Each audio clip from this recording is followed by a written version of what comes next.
Alright, what is up guys?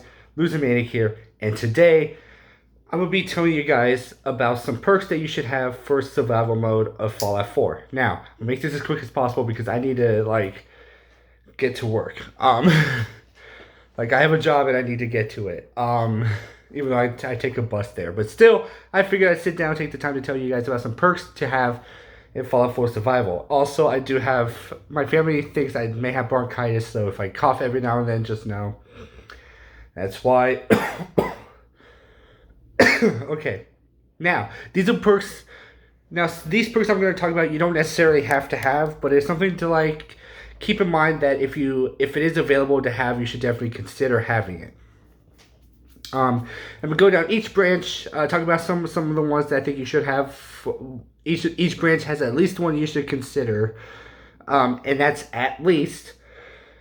Maybe there's one or two that maybe there's a couple in agility that you won't need. Now, I am going to be talking about rifles.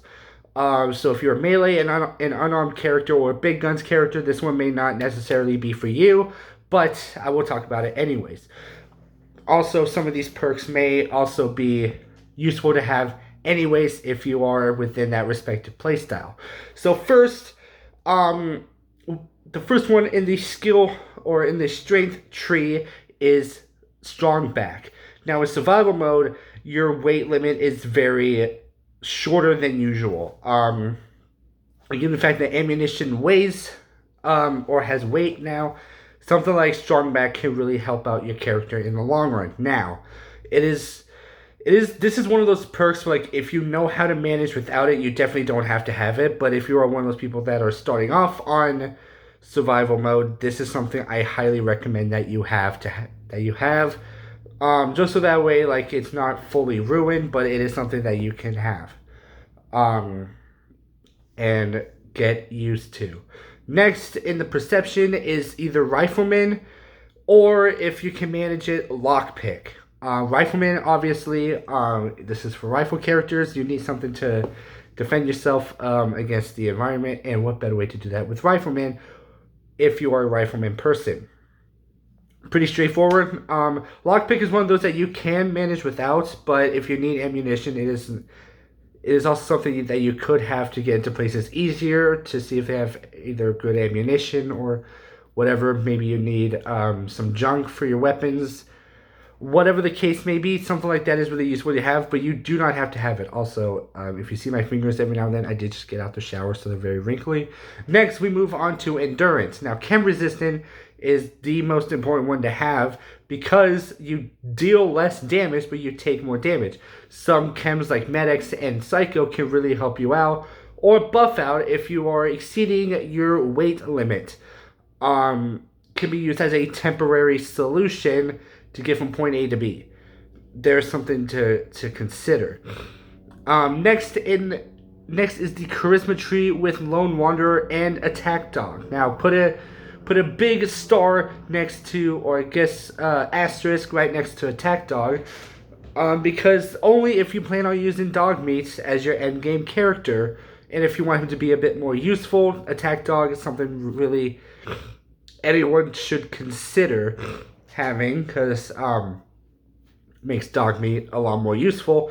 And Lone Wanderer dog meat doesn't negate the Lone Wanderer effects. You still gain the effects with Lone Wanderer as dog meat. Why? I don't know. Probably because dog meat was planned at one point to be used as a secondary companion along with the humanoid companion, so you can walk around with strong and dog meat and you'll be fine. But I guess they took it out because it may have been too overpowered, whatever.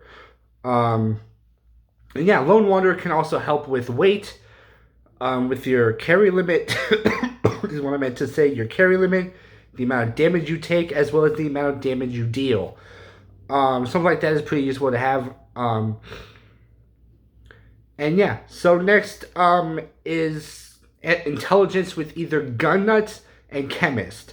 Chemist is something to really consider using, especially considering the fact that you now have antibiotics, which can help with if you have any sort of infection or if you have an illness of some kind, or sickness, I guess. Antibiotics will really help with those, and you need Chemist 1 to craft it. Now, going along with Chem Resistant, if you are using Chem Resistant, This one would also really help, considering the fact that there's no fast travel. You can take more advantage of chems.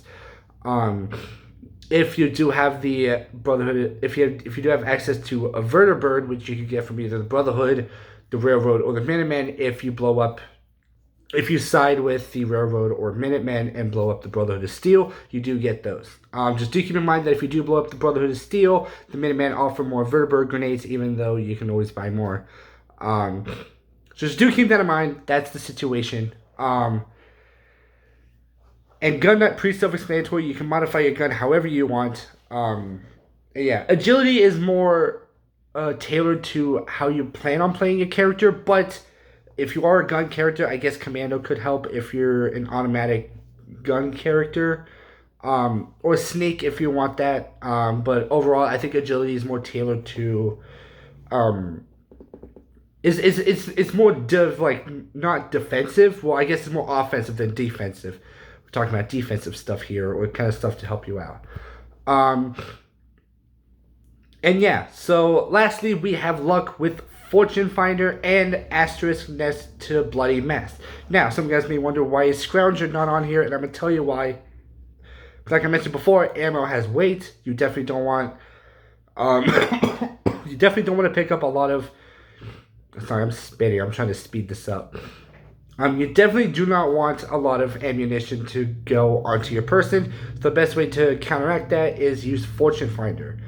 Another sort of, and with Bloody Mess, it's sort of an asterisk because maybe you don't want to deal with the increased damage, or maybe you don't want to spend that much luck or skill points just for for Bloody Mess. You can if you want to, but I don't know. Personally, I wouldn't really suggest it. Just use Fortune Finder, and if you want to really make Fortune Finder a lot more useful, Cap Collector, which increases the amount of caps you get from selling, but decreases the cost of things when you buy.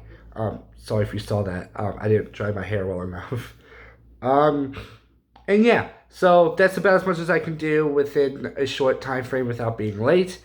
Yeah, if you guys did enjoy, hopefully you guys found this video useful. If you did, leave a like, leave a comment down below if what other perks do you guys suggest having for survival mode, or just tell me what you thought about this list. And if you have, like I mentioned before, if you have any perks that you would also suggest having in a survival mode playthrough, let me know. I do really appreciate it. And if you're new to the channel, hit that subscribe button if you really like this channel even more, if you do want to support it. If you do subscribe, hit that bell notification to be notified as when I upload, because I don't really have a schedule. If you do want to help out this channel even more, you could share this video with your friends. Loser Manic out.